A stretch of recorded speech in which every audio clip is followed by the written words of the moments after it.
Malabar home appliances and home needs Pandikkad മേലിയങ്ങാടിയിൽ പ്രവർത്തനം ആരംഭിച്ചിരിക്കുന്നു. മലബാറിന്റെ 2 ഷോറൂമുകളിലും വമ്പൻ ഓഫറുകൾ ഒരുക്കിയിരിക്കുന്നു.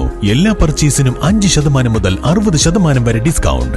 തുവൂർ ഗ്രാമപഞ്ചായത്തിൽ ലൈഫ് ഗുണഭോക്താക്കളുടെ സംഗമം നടത്തി. ഗ്രാമപഞ്ചായത്ത് പ്രസിഡന്റ് പി ടി ജ്യോതി സംഗമം ഉദ്ഘാടനം ചെയ്തു. ലിസ്റ്റിൽ ഉൾപ്പെട്ട 100 കുടുംബങ്ങൾക്കായി എഗ്രിമെന്റ് വെക്കുന്നതിന് മുന്നോടിയായാണ് സംഗമം ഒരുക്കിയത്. തുവൂർ ഗ്രാമപഞ്ചായത്തിൽ ലൈഫ് ഭവന പദ്ധതി ലിസ്റ്റിൽ ഉൾപ്പെട്ട 100 കുടുംബങ്ങളെ പങ്കെടുപ്പിച്ചാണ് സംഗമം നടത്തിയത്.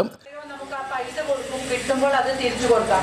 അല്ലാതെ നിങ്ങൾ സ്വന്തമായിട്ട് ഇവിടെ ലൈഫിന്റെ വീടില്ലാത്ത ലിസ്റ്റിൽ ഉണ്ടെന്ന് വിചാരിച്ച് നിങ്ങൾ എഗ്രിമെന്റ് വെക്കാതെ നിങ്ങൾ എവിടെയെങ്കിലും ഒക്കെ ലോണും കടവും മേടിച്ചിട്ട് വീട് ഉണ്ടാക്കി കഴിഞ്ഞാൽ ഞങ്ങൾക്ക് നിങ്ങളെ ഒരിക്കലും സഹായിക്കാൻ കഴിയില്ല. എന്താ വെച്ചാൽ നമ്മുടെ വാർഡുകളിൽ ഇന്ന് തന്നെ അനുഭവമുണ്ട്.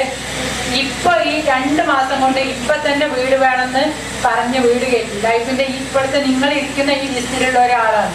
ഇപ്പൊ വീട് കയറ്റി കഴിഞ്ഞു. ഇപ്പൊ നമ്മൾ ലൈഫിന്റെ എഗ്രിമെന്റ് വെക്കുക എന്ന് പറഞ്ഞപ്പോ അവരെന്നോട് പറയാണ്, ഞങ്ങൾ ചേച്ചിയെ കടവും കള്ളിയൊക്കെ മേടിച്ചിട്ടാണ് പിന്നെ വീടുണ്ടാക്കിയത്, നിങ്ങൾക്ക് എങ്ങനെയെങ്കിലും തരാൻ കഴിയുമോ ചോദിച്ചു. അപ്പൊ നമ്മൾ വിചാരിച്ചാൽ സർക്കാരിന്റെ കാര്യങ്ങൾ ചെയ്യാൻ നമുക്ക് ഒരിക്കലും കഴിയില്ല. ചടങ്ങിൽ ഗ്രാമപഞ്ചായത്ത് vice president T A Jaleel അധ്യക്ഷത വഹിച്ചു. സ്ഥിരം സമിതി അധ്യക്ഷരായ K Subaida, N P Nirmala, ആസൂത്രണ സമിതി ഉപാധ്യക്ഷൻ പി എ മജീദ്, അംഗങ്ങളായ K K Surendran, T Ayyappan, N Rajani, panchayat secretary K Abdul Shukkur, P Kunjeedu, P Salahuddin, വിഒമാരായ സാബിത്ത്, വിഷ്ണു തുടങ്ങിയവർ പങ്കെടുത്തു. News bureau Thuvur.